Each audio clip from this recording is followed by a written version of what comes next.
Hello friends, स्वागत आहे तुमचं माझ्या चॅनलमध्ये. तर इथे सकाळचे 10 वाजलेले आहे आणि इथे मला सकाळी नाश्ता करायचा होता.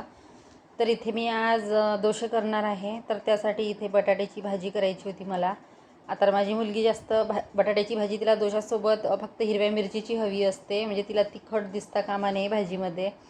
तर इथे मग मी तिखट वापरणार नाही. इथे 2 ते 3 हिरव्या मिरच्या घेतलेल्या आहे आणि अगदी साधी आणि सिंपल अशी बटाट्याची भाजी करणार आहे डोशासोबत. बऱ्याच दिवसापासून म्हणत होती की मला डोसे खायचे आहे. इडली आप्पे तर सहसा करतच असते मी, पण डोसे जास्त करत नाही. मग म्हटलं चला आज डोसे करूया. तर इथे बटाटे छान असे कुस्करून घेतलेले आहे आणि बटाट्याची सुकी भाजी केलेली आहे. आणि 2 दिवसाआधी मी आप्पे बनवले होते, तर त्यासोबत खोबऱ्याची चटणी केलेली होती. तर ती शिल्लक आहे. मग म्हटलं ती चटणी आणि ही बटाट्याची भाजी डोशासोबत होऊन जाईल तिला, म्हणजे सकाळचा नाश्ता पण होईल. नाश्ता काय ती दिवसभर मग डोसेच खात असते, म्हणजे जेवण करतच नाही. आता जर तिने सकाळी 10 वाजता पोटभर नाश्ता केला तर मग 3-4 वाजता मग तिला परत 1-2 डोसे करून देणार आणि ती खाऊन घेईल, म्हणजे जेवणार नाहीच. तर अशा पद्धतीने मी तव्यावर डोसे करते. आधी माझ्याकडे साधा तवा होता, त्याच्यावरच करायची. त्यानंतर मग डोशाचा हा घेतलेला आहे. छान आहे हा तवा आणि डोसे पण मस्त होतात. तर इथे अशा पद्धतीने मी सर्व डोसे करून घेतलेले आहे आणि 2 ते 4 एक्स्ट्राच करून ठेवलेले आहे. म्हटलं वेळेवर 17 वेळा तवा गरम करा आणि परत डोसे करा, त्यापेक्षा मी 2-3 एक्स्ट्रा केलेले आहे. थंड झालेले असले तरी ती खाऊन घेते.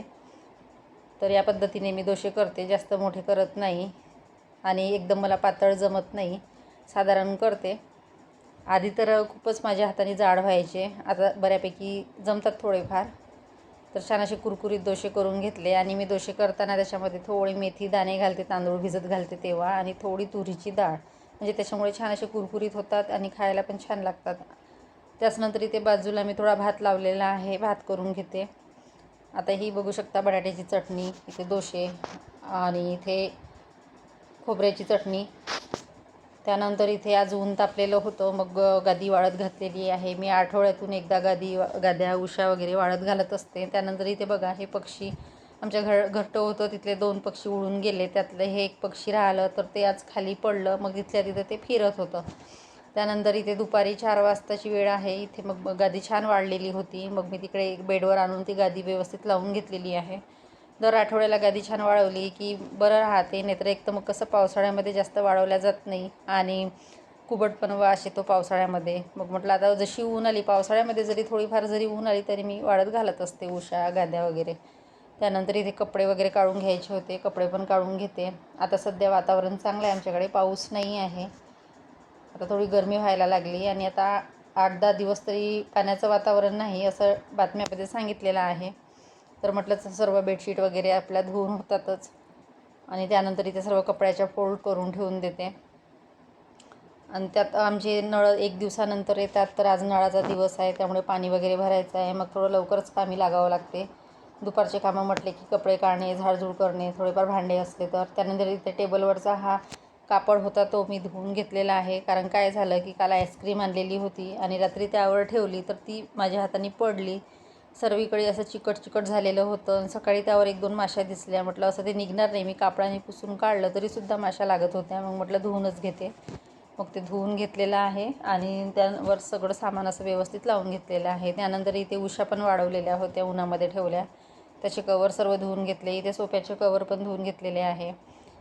सोफ्याच्या कवरचे 2 सेट ठेवलेले आहे मी, म्हणजे एक धुतला की दुसरा सोफ्यावर टाकते. त्यानंतर दर 8 दिवसांनी चेंज करत असते. आणि सोफ्यावरच्या गाद्या महिन्यातून एकदा मी उन्हामध्ये ठेवते. त्यानंतर इथे या ट्रेमध्ये सामान होतं बरंच, याच्यामध्ये कॅरी बॅग वगैरे ते काढली आणि सामान असं नीट लावून घेतलेलं आहे, कारण खूप पसारा झालेला होता. कितीही लावलं तरी 2 दिवसामध्ये ते जसंच्या तसं होतंच.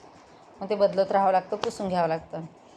तर अशा पद्धतीने रूम सर्व आवरून घेतलेली आहे आणि कपडे वगैरे सर्व नीट ठेवलेले आहे. त्यानंतर इथे ही मी मटकी भिजत घातलेली होती सकाळी, आता हिला ही छान भिजलेली आहे. आता हे बांधून ठेवणार आहे. आणि इथे बघू शकता छान असे जांभूळ आणलेले आहे मार्केटमध्ये, आता जांभूळ आलेले आहे विकायला, मग घेऊन आलेली आहे.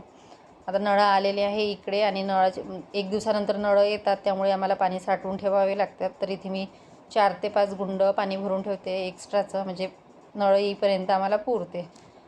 तर त्यासाठी सर्व गुंड वगैरे घासून घेते, म्हणजे मग 2 दिवस नळं नसले की बरं राहतं.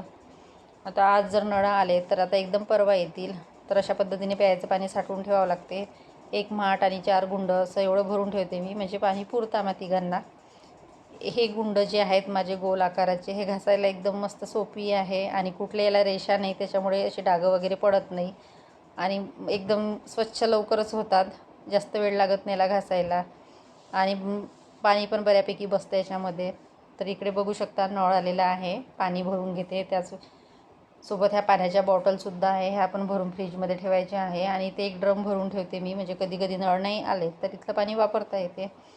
तर अशा पद्धतीने आजचा दिवस गेलेला आहे. माझं दुपारचं रुटीन आहे हे. बाहेरचं झाडून वगैरे घेतलेलं आहे आणि बघू शकता बाहेरचं वातावरण कसं छान आहे.